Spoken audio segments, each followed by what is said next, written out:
Mesdames, Messieurs, chers amis, la fierté et, disons-le, la grandeur avec lesquelles la France doit renouer passe, c'est l'évidence, par le redressement de son école et de son université. C'est en effet dès les premières années de la scolarité, comme tout au long de celle-ci, que se joue l'avenir individuel des enfants, et c'est ainsi que se construit aussi l'avenir collectif de la nation.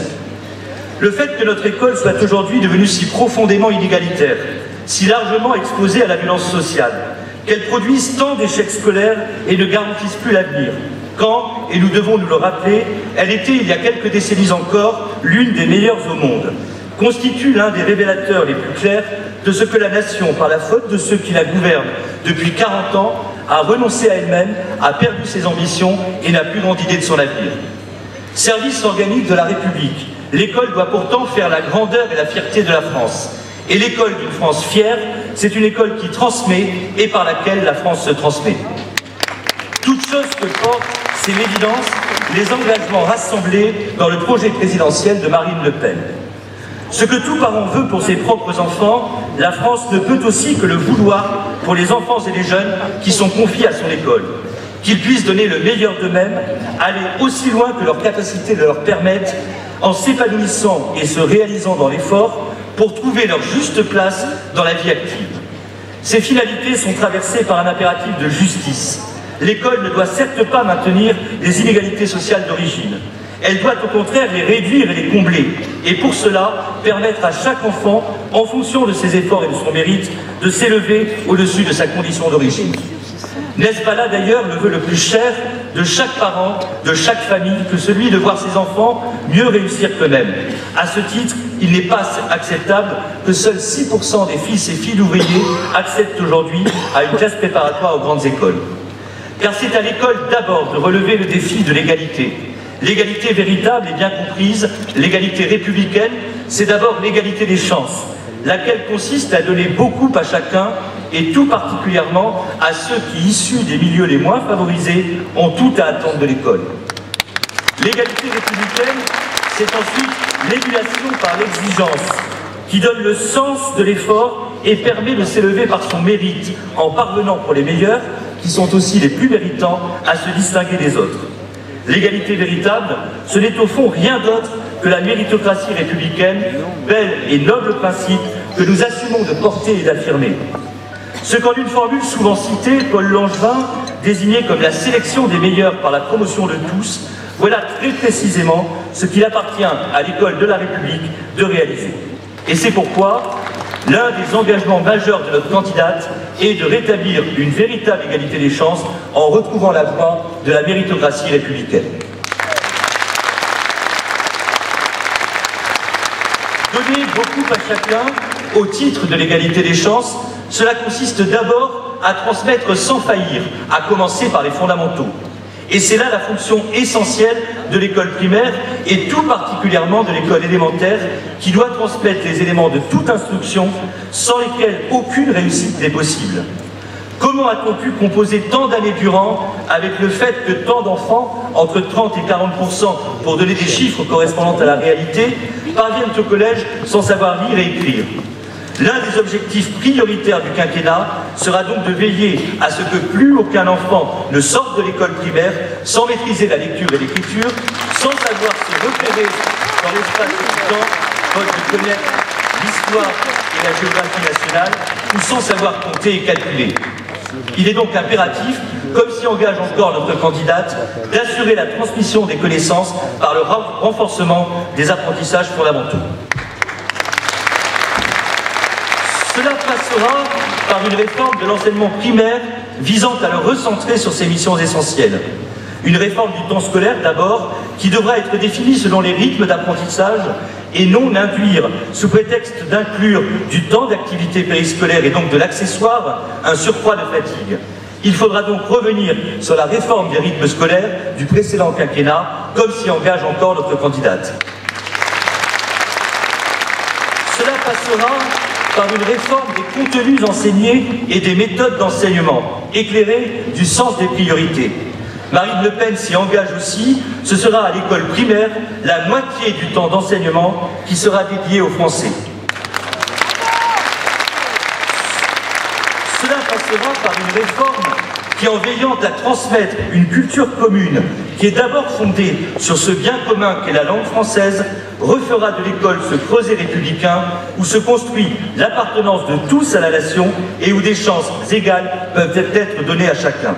Il faudra à ce titre, comme s'y engage notre candidate, supprimer l'enseignement des langues et cultures d'origine, lequel reconduit à des particularismes, ce qui nourrit le communautarisme et n'est nullement conforme à l'exigence d'assimilation, vecteur de la conception républicaine, c'est-à-dire civique, de la nationalité. Car c'est à l'école d'abord de relever le défi non seulement de l'égalité, mais aussi celui de l'assimilation républicaine. C'est pourquoi notre candidate s'engage à instaurer le port d'un uniforme, ce vêtement qui ne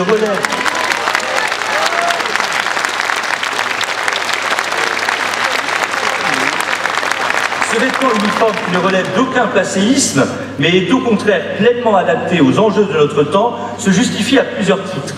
Il contribuera largement à résoudre les problèmes que posent les manifestations d'appartenance à telle ou telle communauté, telle ou telle religion. Il estompera les différences d'origine sociale qu'il appartient à l'école de transcender et qui se signalent souvent par la tenue vestimentaire. Il contribuera à recentrer l'attention des élèves trop souvent détournés par l'insignifiant, la mode notamment, en les reconduisant à l'essentiel, leur progression dans l'acquisition des connaissances, le goût de l'étude et le sens de l'effort. Toute chose devant absolument prévaloir, conformément aux missions essentielles de l'école. Mais pour que celle-ci renoue effectivement avec ses missions, il est impératif que les enseignants soient rétablis dans leur fonction de maître, ce dont dépend l'autorité dont ils sont investis et qu'il leur appartient d'incarner. Qu'il faille donc rétablir l'autorité et le respect du maître, comme s'y engage notre candidate, constitue bel et bien une condition absolue du redressement de notre école. L'autorité, qui doit être distinguée de la sanction, est bien plutôt ce qui inspire naturellement le respect. Et le respect qu'inspire le maître tient d'abord à ses compétences. C'est cela qui le légitime dans sa fonction, dont il importe qu'il ait et garde une haute idée, dans les missions qu'il exerce dans le cadre d'un service organique de la République. L'école sont non seulement d'intérêt général, mais engagent l'avenir de la nation. La formation des maîtres doit à ce titre renouer avec le bon sens, qui tient d'abord à cette évidence. L'élève n'est nullement l'égal de l'élève. Entre l'un et l'autre, une salutaire asymétrie existe, car elle est la condition de la transmission du savoir. Et le maître n'est nullement l'égal de l'élève, car il est celui qui détient un savoir, celui qui sait et qui transmet ce savoir à l'élève, qui lui ne sait pas encore et qui est à l'école pour apprendre.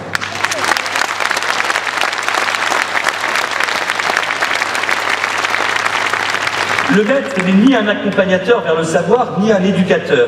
Il n'a pas à nouer des rapports de camaraderie avec ses élèves, mais doit maintenir une distance, la verticalité d'un rapport à l'élève.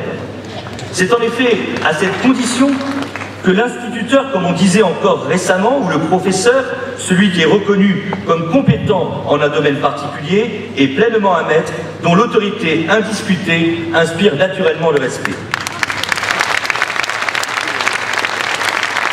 Mais l'accomplissement par les maîtres de leur noble mission suppose la sanctuarisation des établissements scolaires, lieu dédié à la transmission du savoir et où ne saurait donc être tolérée la moindre incivilité et a fortiori tout ce qui pourrait menacer la sécurité des élèves comme des personnels. Les tensions, les conflits communautaires notamment, qui s'expriment bien souvent à travers la délinquance ordinaire et minent notre société, ne sauraient avoir de place à l'école, laquelle doit au contraire devenir emblématique de la France apaisée que nous appelons de nos voeux. C'est là incontestablement un autre défi qui lui appartient de relever. L'école doit devenir cet asile inviolable où les querelles des hommes n'entrent pas, pour reprendre cette citation de Jean Zay contenue dans l'un des engagements de notre candidate. Et les conditions de cet apaisement, comme de cette sanctuarisation, résident bel et bien dans la triple exigence de laïcité, de neutralité et de sécurité. La laïcité doit en effet pleinement prévaloir, ce à quoi le port d'un vêtement uniforme donc contribuera, car elle est un principe d'apaisement et une condition de pacification sociale, quand les manifestations d'appartenance religieuse ou les tentations prosélytes divisent et menacent l'unité de la nation. La neutralité idéologique, en tout premier lieu, doit être elle aussi la norme commune dans les établissements, où aucun intérêt partisan ne saurait avoir droit de citer, car cela contrevient à la mission d'intérêt général qui est celle de l'école. La sécurité, enfin, doit être dans l'enceinte des établissements, comme à leurs abords, strictement garantie, par la mise en place de dispositifs adéquats, par des mesures coercitives lorsque cela est nécessaire, et lorsqu'il y a lieu, par des sanctions effectivement appliquées.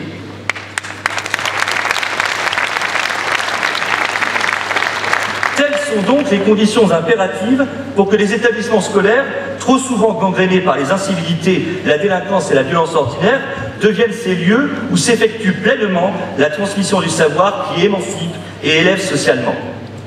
Mais pour que notre école et notre université permettent la sélection des meilleurs par la promotion de tous, encore faut-il qu'elles proposent à chacun, selon ses aptitudes et ses goûts, des voies permettant de s'accomplir en trouvant du sens, des raisons d'épanouissement personnel et des motifs de reconnaissance sociale. Ce sont là les conditions pour que l'orientation des uns et des autres se fasse de façon raisonnée et pour que la nécessaire sélection entre ceux qui poursuivront des études longues et ceux qui s'orienteront vers des métiers plus manuels et techniques ne soit vécue par personne comme un échec ou une relégation. L'un des principaux chantiers est ici celui de la revalorisation effective de la voie professionnelle, qui ne doit plus être choisie par défaut. L'impératif est de revaloriser l'apprentissage qui doit faire, et sans nul doute précocement, l'objet d'un choix pleinement volontaire et positif. Cela ne pouvant être le cas qu'à partir du moment où cette filière sera pleinement qualifiante, où les apprentis, comme les employeurs, y trouveront les uns et les autres leur compte. Ces choses réalistes du fait des débouchés qui incontestablement existent. C'est de surcroît ce que doit viser une volonté politique qui, à juste titre, ne consent pas à la mort progressive de notre artisanat, de nos commerces et de notre industrie.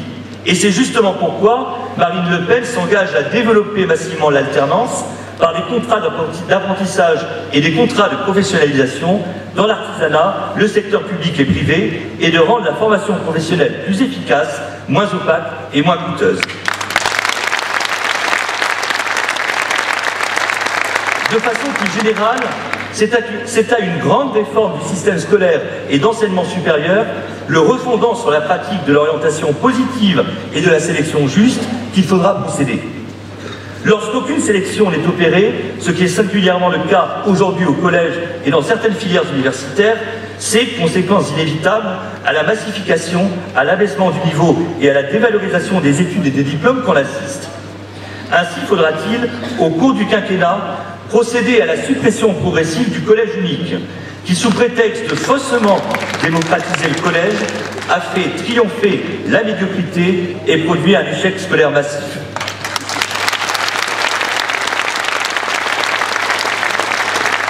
Il faudra réintroduire dès le premier cycle du secondaire un palier de sélection juste, permettant notamment, cette voie étant effectivement revalorisée, l'apprentissage dès 14 ans, et ce bien sûr sans qu'à cet âge, il ne s'agisse pour autant d'enfermer quiconque dans un choix définitif.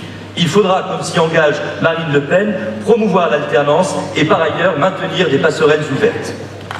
Par ailleurs, cette orientation ne sera juste que si, bien évidemment, elle trouve sa justification par les aptitudes et les goûts effectivement manifestés par les adolescents, outre qu'elle supposera que soient donnés en amont des chances égales à tous, on perçoit aisément la cohérence d'ensemble du projet. Au niveau supérieur des études, il faudra, c'est également un impératif, et ceci dans le bien des étudiants et de leurs familles, introduire la sélection à l'université.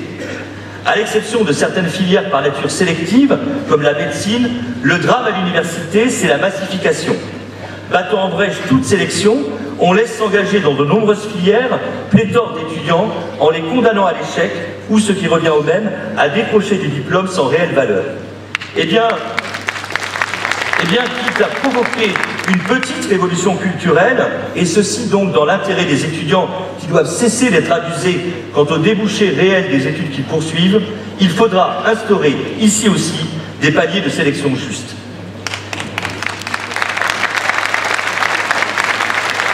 C'est pourquoi notre candidate s'engage à passer à l'université d'une sélection par l'échec à une sélection au mérite, Or, rien n'est plus contraire que cette sélection juste, rien n'est plus contraire à cette sélection juste par les résultats qui manifestent les compétences et le mérite que le tirage au sort, conséquence absurde de la massification et effet pervers du refus dogmatique de toute sélection. Il s'agira donc de proscrire cette pratique insensée partout où elle existe, comme s'y engage également notre candidate. Et il faudra, au contraire, comme elle s'y engage aussi, revaloriser les bourses au mérite, puisque les plus méritants des étudiants doivent évidemment bénéficier du soutien de l'État pour la poursuite de leurs études. Enfin, dans le souci, là encore, de cette excellence qui doit tirer vers le haut l'ensemble des étudiants, Marine Le Pen s'engage à défendre le modèle d'enseignement supérieur français qui passe par la complémentarité de l'université et des grandes écoles. Ce qui suppose de défendre aussi la spécificité des classes préparatoires qui constituent le lieu par excellence de la méritocratie républicaine et doivent, partant, être érigées en modèle pour le redressement de notre système d'enseignement.